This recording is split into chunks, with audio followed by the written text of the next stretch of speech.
الحمدللہ رب العالمین والصلاة والسلام علی سید الانبیاء والمرسلین نبینا محمد وعلی آلہ وصحبہ اجمعین اما بعد رب اشرح لی صدری ویسر لی امری واحلل عقدۃ من لسانی یفقہوا قولی قال اللہ تعالی فی کلامہ المجید اعوذ باللہ من الشیطان الرجیم بسم اللہ الرحمن الرحیم وَلَكُمْ فِي رَسُولِ اللَّهِ أُسْوَةٌ حَسَنَةٌ وقال تعالی فی موضع آخر فَإِنْ آمَنُوا بِمِثْلِ مَا آمَنْتُمْ بِهِ فَقَدِ اهْتَدَوْا۔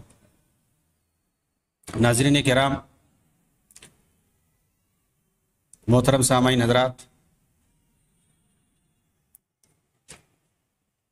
اخوانیت کے تعلق سے ہماری بات چل رہی ہے۔ دین اسلام ایک عالمگیر مذہب ہے، اس کے اندر ساری چیزیں واضح ہیں، کسی شعبے کو تسنا نہیں چھوڑا گیا ہے۔ ہم کس کو اپنا اسوہ اور نمونہ بنائیں، کس کو ہم اپنا آئیڈیل بنائیں، اس چیز کو بھی قرآن کریم کے اندر، حدیثوں کے اندر واضح طور پر بتا دیا گیا ہے۔ وَلَكُمْ فِي رَسُولِ اللَّهِ أُسْوَةٌ حَسَنَةٌ، سب سے بہترین اسوہ اور نمونہ تمہارے لیے اللہ کے رسول ہے۔ فَإِنْ آمَنُوا بِمِثْلِ مَا آمَنْتُمْ بِهِ فَقَدِ اهْتَدَوْا، اگر وہ لوگ ایمان لاتے ہیں اسی طرح سے جس طرح سے تم لوگ ایمان لائے، یعنی صحابہ کرام، تو وہ ہدایت پر ہوں گے۔ ایک مومن جو کتاب و سنت پر عمل کرنے والا ہے، اسلام کے صحیح طریقے پہ چلنے والا ہے، یقیناً وہ اپنا اسوہ اور نمونہ جناب محمد رسول اللہ صلی اللہ علیہ وسلم کی ذات کو بنائے گا، آپ کی زندگی کو بنائے گا، آپ کی سنتوں کو بنائے گا۔ آپ کے صحابہ اس کے آئیڈیل ہوں گے، رہنما ہوں گے۔ صحابہ کی زندگی کے اندر وہ اپنے لیے قابل عمل نمونے تلاش کرے گا۔ لیکن اخوانیت کے جو رہنما ہیں، اس کے جو لیڈران ہیں، انہوں نے اپنا آئیڈیل کسے بنا رکھا ہے؟ اس تعلق سے میری بات چل رہی تھی جمال الدین افغانی کے بارے میں، کہ اس جماعت کے جو بانی ہیں، اس کے جو مؤسس ہیں حسن بنا، ان کی نظر میں یہ ایک آئیڈیل شخصیت تھے، جمال الدین افغانی۔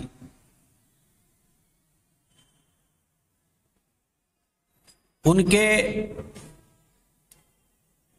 افکار کے بارے میں، ان کی سوچ اور فکر کے بارے میں اس سے پہلے بات آئی، یہاں تک کہ ان کے مذہب اور عقیدے پر بات چلی تھی، تو میں نے یہ بتایا تھا کہ موصوف کا مذہب جو ہے وہ شیعہ ہے، رافضیت ہے، اور انہوں نے ایسی باتیں کہی تھی جو ایک کافر اور ملحد اور مستشرق جو کہ اسلام کا دشمن ہوتا ہے وہ لوگ کہتے ہیں۔ جیسے کہ میں نے بتایا تھا کہ ان کا یہ قول مشہور ہے کہ نبوت ایک کسبی چیز ہے، اور انہوں نے ایک بار پیشے پہ، صنعت و حرفت پہ برجستہ تقریر شروع کی، تو اس میں یہ بھی کہہ گئے کہ نبوت بھی اسی طرح سے ایک پیشہ ہے، نعوذ باللہ۔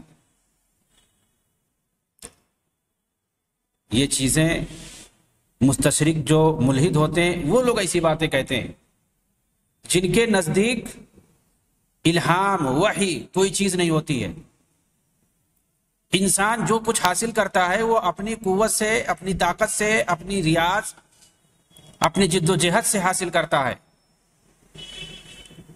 تو اس طرح سے یہ لوگ آپ دیکھیں گے، ایسے ہی عربوں میں بھی اسلام کے دعوے دار بھی بہت سے مفکرین اپنے آپ کو کہنے والے گزرے ہیں، جنہوں نے اس طرح کی کتابیں لکھی ہیں، جیسے عبقریت عمر، عبقریت ابی بکر، عبقریت محمد یا حیات محمد، اس طرح کی کتابیں لکھی ہیں لوگوں نے۔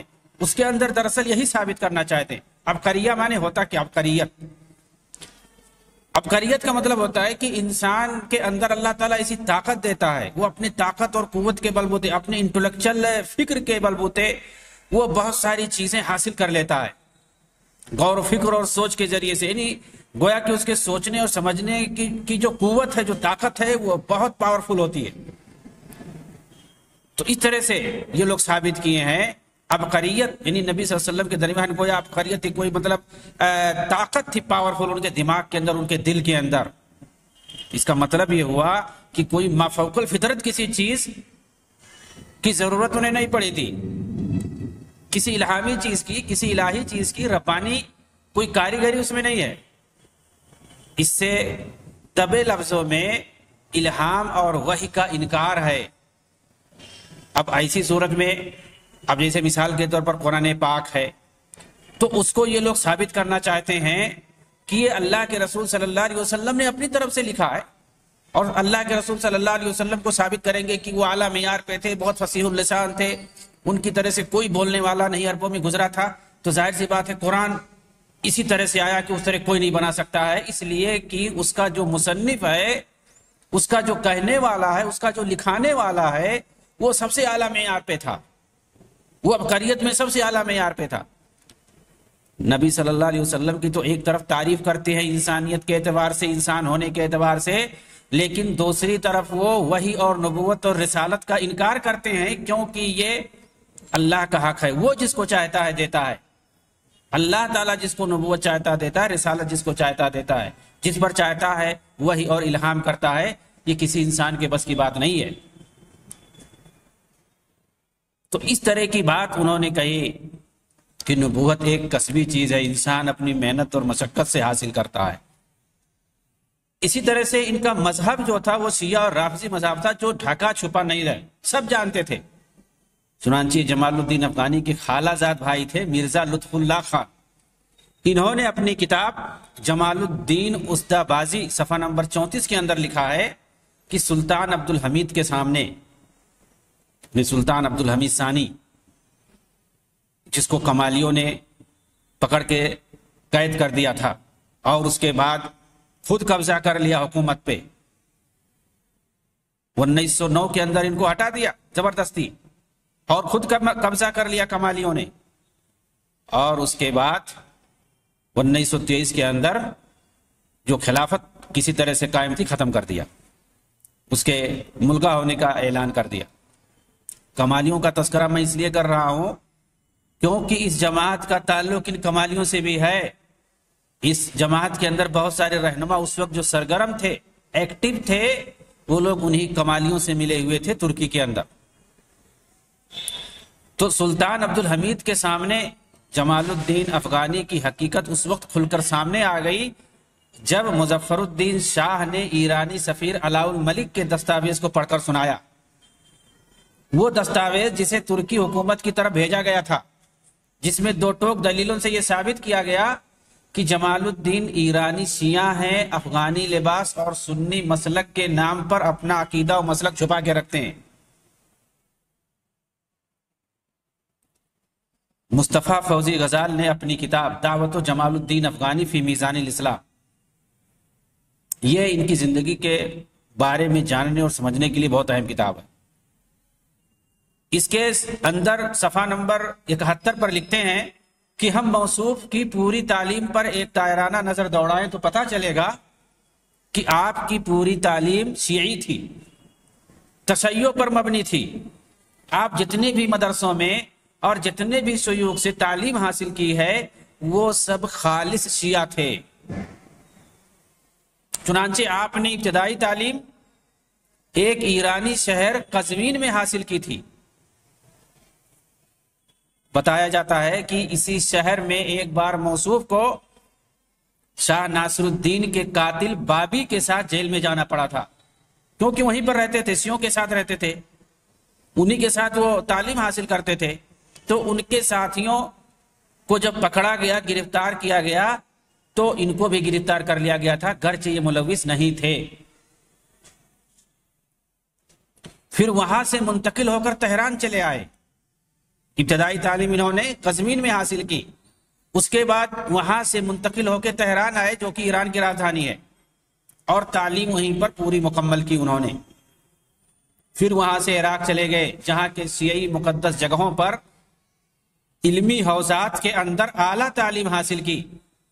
علمی حوزات مطلب علمی تعلیم گاہیں، جو شیعوں کی تعلیم گاہیں ہیں ان کو علمی حوزات یا اتباعات شیعیہ کہتے ہیں. وہاں جا کر کے انہوں نے اعلیٰ تعلیم حاصل کی، جہاں پوری دنیا سے شیعہ علم حاصل کرنے کے لیے جاتے ہیں. آپ کے سارے مشائخ شیعہ تھے، مثلا آقا خان صادق، شیخ مرتضی وغیرہ. اسی طرح قاضی بشر، حافظ دراز اور حبیب اللہ قندھاری کا نام بھی آتا ہے، جو سب کے سب شیعہ عالم ہیں. اب اس کے بعد اس میں کیا شبہ باقی رہ جاتا ہے کہ آپ پکے اثنا عشری شیعہ تھے. اثنا عشری شیعہ جو پکا رافضی ہوتا ہے، سنی مسلمانوں کا جو دشمن ہوتا ہے، صحابہ کرام کا جو دشمن ہوتا ہے، امہات المومنین کو جو گالیاں دیتا ہے، قرآن کو جو محرف مانتا ہے، اس پر موجودہ قرآن پر بھروسہ نہیں ہوتا ہے، اس کو اثنا عشری شیعہ بولتے ہیں. جو 12 اماموں پر ایمان لاتے ہیں، ان کے یہاں نبوت کافی نہیں ہے، نبوت کے بعد 12 اماموں پر یہ ایمان لاتے ہیں. چنانچہ دکتور عبد المنعم محمد حسنین نے اپنی کتاب جمال الدین استابادی کے صفحہ نمبر 9 میں پوری صراحت کے ساتھ لکھا ہے کہ موصوف جعفری مسلک کے اثنا عشری شیعہ تھے. اور ظاہر سی بات ہے جو اثنا عشری شیعہ ہوتے ہیں ان کو جعفری بھی کہتے ہیں، اس لیے کہ وہ فقہ جعفری پر عمل کرتے ہیں. اور آپ کے ایرانی شیعہ ہونے پر بہت ساری قطعی دلیلیں موجود ہیں، انہوں نے لکھا ہے باقاعدہ اس کتاب کے اندر. یہاں ایک دلچسپ بات میں آپ کو بتا دوں کہ مدینہ منورہ کے اندر جو اسلامک یونیورسٹی ہے، کہتے ہیں کہ جب اس کا نصاب تیار کیا جا رہا تھا تو وہاں پر فقہ مقارن پڑھایا جاتا ہے، یعنی جو اہل سنت جماعت کے اندر جو تمام فقہ پائے جاتے ہیں سب کو پڑھایا جاتا ہے مقارنہ کے طور پہ. اور اس کے اندر جو راجح بات ہوتی ہے، قرآن و حدیث کے کتاب و سنت کے موافق جو بات ہوتی ہے وہ بتا دی جاتی ہے. دلچسپ بات یہ ہے کہ ایران کو اس سے بڑی تکلیف ہوئی اور ایرانیوں نے سید مودودی اور بعض اخوانیوں کا استعمال کرتے ہوئے وہاں یہ میسج بھیجا کہ بھائی اگر ساتھ میں فقہ جعفری کو بھی ڈال دیا جائے تو کیا حرج ہے فقہ مقارن کے طور پر. اور باقاعدہ سید مودودی نے یہ مشورہ بھی دیا، وہاں پر لیٹر بھیجا کہ جیسے اسلام کے اندر 4 مسالک ہیں، مشہور ہیں، فقہ حنبلی ہے، فقہ حنفی ہے، فقہ شافعی ہے، فقہ مالکی ہے، اسی طرح سے فقہ جعفری بھی ہے. اس کو بھی اگر شامل کر لیا جائے تو کوئی حرج نہیں ہے، طلبہ مزید فقہ جعفری سے بھی آگاہ ہو جائیں گے. تو یہ کون کام کر رہا تھا؟ سید مودودی کر رہے تھے، اس لیے کہ عالم اسلام کے اندر اس وقت ان کی بھی شخصیت بہت نمایاں تھی. لیکن یہ کام کس کے لیے کر رہے تھے؟ خمینی کے ایران کے لیے کر رہے تھے، فقہ جعفری کے لیے کام کر رہے تھے، اثنا عشری شیعوں کے لیے کام کر رہے تھے. اور یہ لوگ یعنی جماعت اسلامی والے اور اخوانی جماعت والے اسی خمینی کے اسی حکومت کو اور فقہ جعفری کو اور رافضیت زدہ حکومت کو آئیڈیل بنا کے پورے عالم اسلامی میں پیش کر رہے تھے، اور یہ دعویٰ کر رہے تھے کہ تمام عالم اسلام پر اسی طرح کی حکومت ہونی چاہیے، جہاں جہاں موجودہ حکومت قائم ہے سب طاغوتی حکومت ہے، سب کو گرا دینا چاہیے، اور یہ ہمارے لیے آئیڈیل اور نمونہ ہے. اسی طرح سے حکومت پوری دنیا میں قائم کرنا چاہیے جہاں بھی مسلمان پائے جاتے ہیں. اور میں یہ آپ کو بتاؤں جو سچ ہے کہ علامہ مودودی جو تھے وہ مرتے دم تک یہ خواہش کر کے چلے گئے کہ کاش پاکستان کے اندر بھی ویسے ہی حکومت قائم ہو جاتی جیسے ایران کے اندر ہے. بتائیے، آپ پڑھیے ان کی تاریخ. انہوں نے جنرل ایوب کے مقابلے میں فاطمہ جنہ جو کہ ایک شیعہ ایک رافضیہ عورت تھی، خواجہ شیعہ رافضیہ تھی، اس کو کھڑا کیا تھا، اس کے لیے کمپیننگ کر رہے تھے ووٹ دینے کے لیے، اور خود اس کو ووٹ انہوں نے دیا. ایک شیعہ عورت کو، ایک طرف تو شیعہ کو دوسری طرف عورت کو. تو یہ ہے حقیقت ان لوگوں کی. کہ یہ لوگ حکومت اور سیادت اور اقتدار حاصل کرنے کے لیے کہاں تک جا سکتے ہیں۔ تو اس وقت جو عالم اسلام میں شیعوں کی کیا پوزیشن تھی؟ کوئی پوزیشن نہیں تھی۔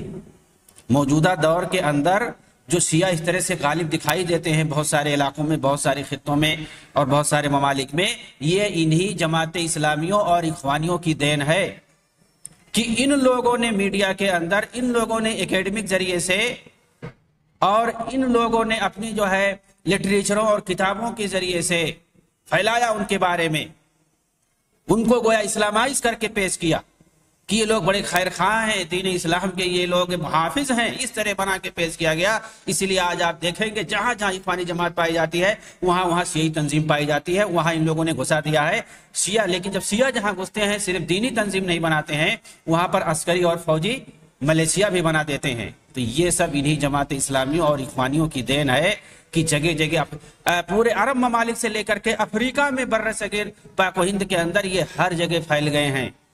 انہوں نے پھیلا کے رکھ دیا ہے، باروں بل یہ لوگ پھیلا دیے، یہ لوگ چاہتے ہیں اسی طرح سے۔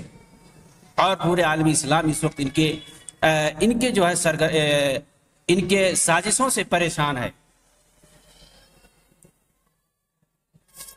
تو میں یہ بتا رہا تھا جمال الدین افغانی کے بارے میں کہ دکتور عبد المنعم حسنین نے کیا کہا ہے۔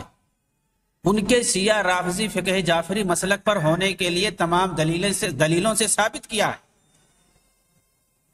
اور صرف ان کے شیعہ ہونے پر اکتفا نہیں کیا ہے، بلکہ یہ بھی تاکید سے کہا ہے کہ موصوف اپنے ملک ایران اور مذہب شیعہ کے لیے سخت متعصب بھی تھے، لیکن سنی بن کے رہتے تھے۔ یعنی سخت متعصب تھے شیعہ ہونے میں اور رہتے تھے سنی بن کر کے۔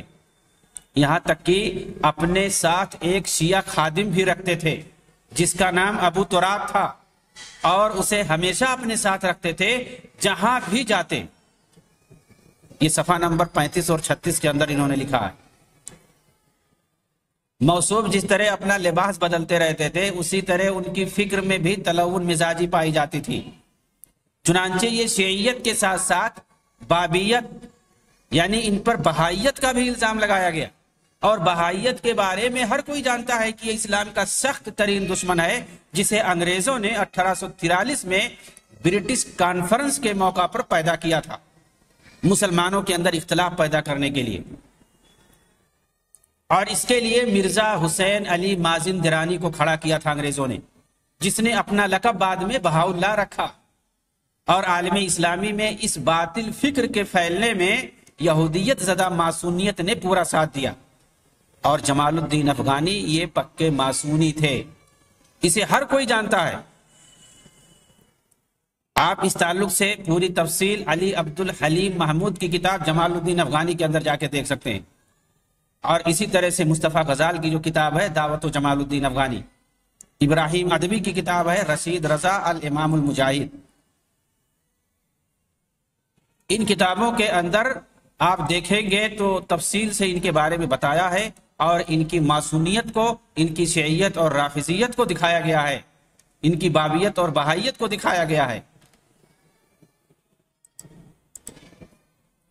مصطفیٰ غزال اپنی کتاب کے صفحہ 80 پر تو یہاں تک لکھتے ہیں کہ جمال الدین افغانی بابی تھے، ابو الہدا سیادی انہیں مازندرانی کہتے تھے کیونکہ وہ بابی تھے، کیونکہ ان کے اندر بابیت کے سارے افکار و عقائد پائے جاتے تھے، اس طرح انہوں نے دعویٰ کیا ہے۔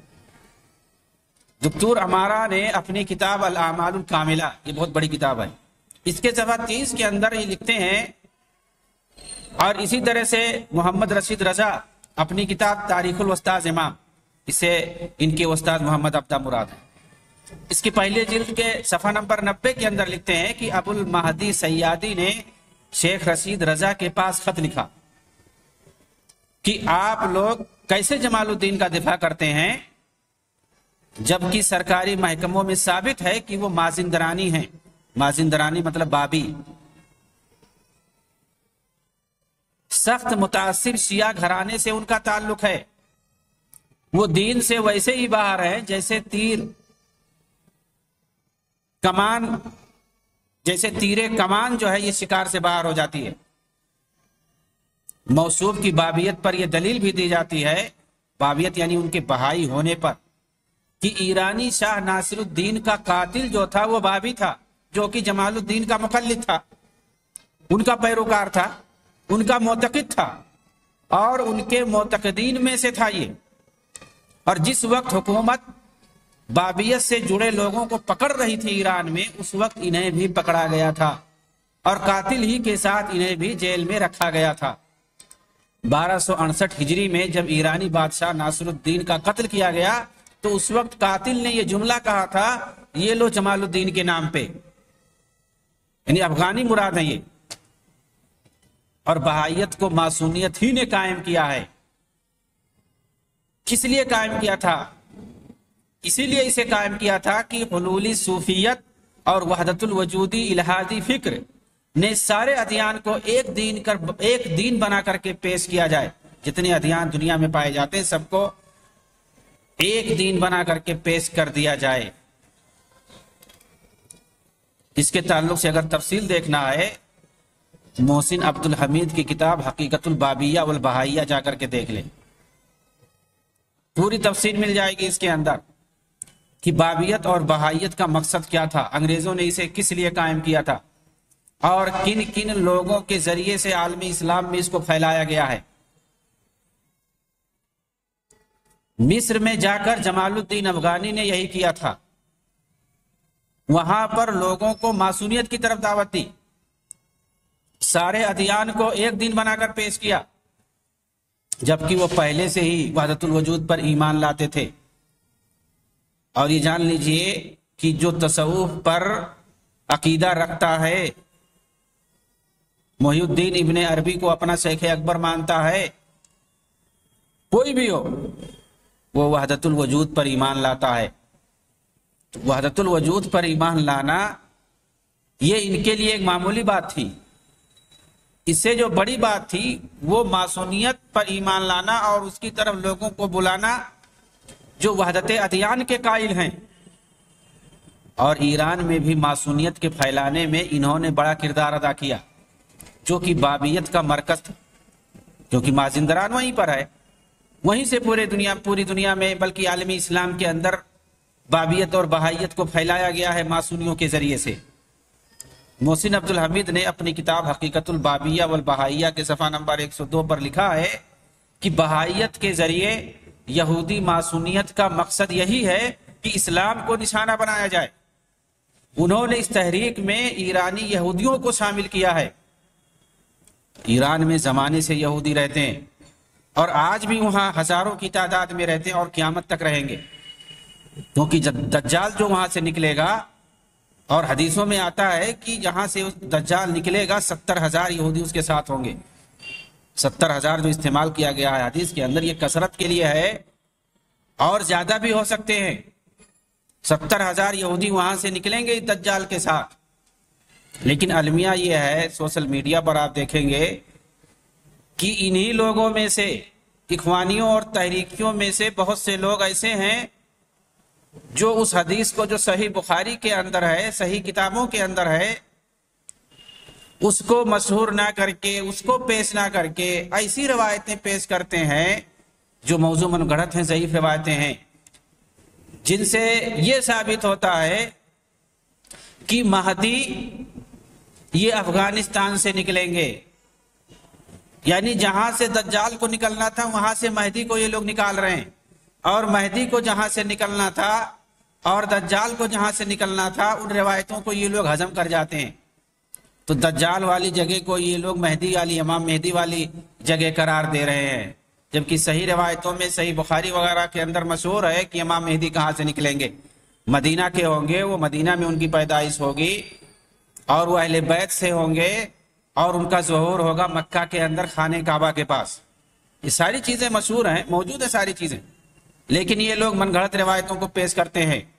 آپ جائیے دیکھیے سوشل میڈیا پہ، خاص طور سے ڈاکٹر اسرار کے نام سے جو مشہور ہیں، بہت پیشین گوئی ایک سے ایک کرتے رہتے ہیں، عربوں کی تباہی پیش کرتے رہتے، ایرانیوں اور سیوں کے، خمینی نواز یہودیوں اور سیوں کے جو تعریف کرتے رہتے ہیں، وہاں سے امام مہدی کو نکالتے ہیں اور عربوں سے دجال کو نکالتے ہیں، ان کو دجالی حکومت بتاتے ہیں اور ان کی تباہی کے لیے ہمیشہ تقریریں کرتے رہتے۔ چلے گئے، اللہ ان کو معاف کرے۔ تو انہی کی تقریریں آج کل پورے سوشل میڈیا پہ چلتی ہیں. یعنی آپ جتنی باطل چیزیں پائیں گے، جو موضوع روایتیں ہوں گی، من گھڑت ہوں گی، جن کا اسلام سے کوئی تعلق نہیں ہے، اسلام کی جو سچی چیزیں ہیں، جو اسلام کا جو سچا جو چہرہ ہے، وہ چیزیں جو ہیں وہ میڈیا میں لانے والا کوئی نہیں ہے، یا اگر کوئی لاتا ہے تو اتنا مشہور نہیں ہوتا ہے. باطل چیزیں زیادہ، پروپیگنڈا والی چیزیں جو ہوتی ہیں وہ زیادہ مشہور ہو جاتی ہیں. جمال الدین افغانی کے بارے میں آپ پڑھیں گے بغیر سر پیر کے، بغیر حوالے کے، تو لکھے گا، آپ دیکھیں گے ان کو ریفارمر بنا کے پیش کیا گیا ہے دور حاضر کا، زعماء الاصلاح فی العصر الحاضر. اس طرح سے کتابیں لکھی گئی کہ مطلب موجودہ دور کے جو بڑے بڑے ریفارمر تھے، مصلحین تھے، سماجی اعتبار سے، دینی اعتبار سے، سیاسی اعتبار سے، ان سب کو عصر حاضر میں مسلمانوں کے اندر بڑے بڑے رہنما کے طور پر، ریفارمر اور مصلحین کے طور پر پیش کیا گیا ہے. لیکن اسلام کے بڑے رہنما، اس کے ریفارمر کیسے ہونا، ان کے عقیدے کیسے ہونا، ان کا عمل کیسے ہونا، ان کی تعلیم کیسی ہونی، کتاب و سنت سے ان کا واسطہ کیا ہونا، یہ ساری چیزیں دیکھی جائیں گی. ایسے نہیں کہ ہم جس کو کہتے ہیں بہت بڑا ریفارمر ہے اس کو مان لیا جائے گا. تو آپ پڑھیے ان کے بارے میں، جن لوگوں نے کتابیں لکھی ہیں، 10 کتابیں نہیں، 20 50 کتابیں ہم دکھا سکتے ہیں. جہاں وہ رہے ہیں، عربوں میں وہ اکثر رہے ہیں، ترکی میں رہے ہیں، مصر میں رہے ہیں، حجاز میں رہے ہیں، اور اسی طرح سے ہندوستان میں رہے ہیں، اور یہ پیرس کے اندر رہے ہیں. وہاں سے بھی یہ عربی مجلہ نکالتے تھے.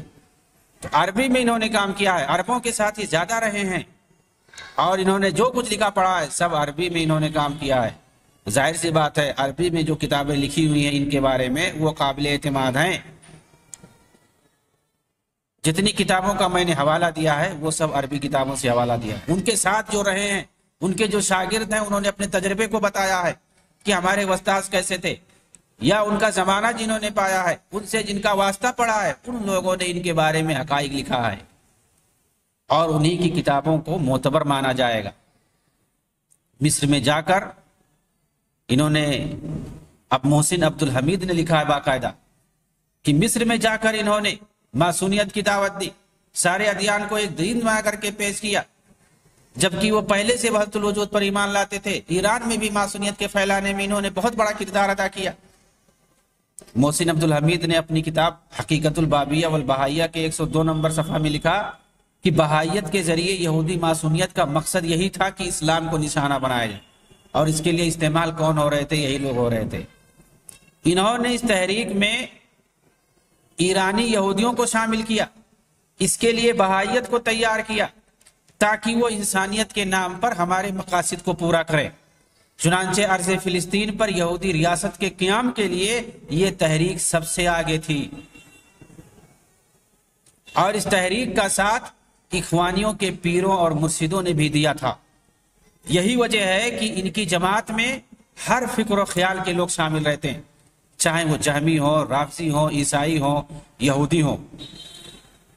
اگر میں بتاؤں گا تو تعجب ہوگا کہ فلسطین کے اندر اس وقت جو سب سے نمایاں تنظیم ہے حرکت الفتح، محمود عباس جس کے صدر مانے جاتے ہیں، فلسطین کے سب سے بڑے جو رہنما ہیں ان کا تعلق اسی بہائیت سے بتایا جاتا ہے.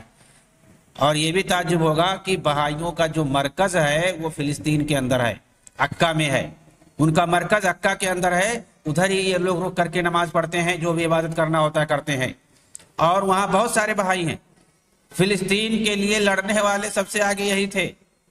وہاں جو بڑے بڑے رہنما ہیں جو اپنے آپ کو سیکولر بولتے ہیں، اسی تنظیم سے، اسی دین سے تعلق رکھتے ہیں، اسی تنظیم اور اسی گروہ سے تعلق رکھتے ہیں. محمود عباس کے بارے میں کہا جاتا ہے کہ وہ بہائی فرقے سے تعلق رکھتے ہیں، ایران سے وہ آئے ہیں، فلسطین کے اندر بعد بس گئے ہیں اور وہاں آ کر کے لیڈر بن گئے. آج وہی انہی لوگوں کا نام ہے. تو ظاہر سی بات ہے یہ لوگ بیت المقدس کے لیے، مسجد اقصیٰ کے لیے کیا لڑیں گے؟ مسجد اقصیٰ کی ان کی فکر نہیں ہے، ان کی فکر ہے اپنے جیب کی، ان کی فکر ہے صرف یسوع کی، فلسطین یسوع کی فکر ہے ان کی. فلسطین یسوع کا جو قضیہ ہے اس کو یہ لوگ بھناتے ہیں، اس سے پیسہ کماتے ہیں. آپ تقریریں ان کی سن لیجئے، مسجد اقصیٰ کا یہ کتنی بار نام لیتے ہیں. یا محمود عباس ہوں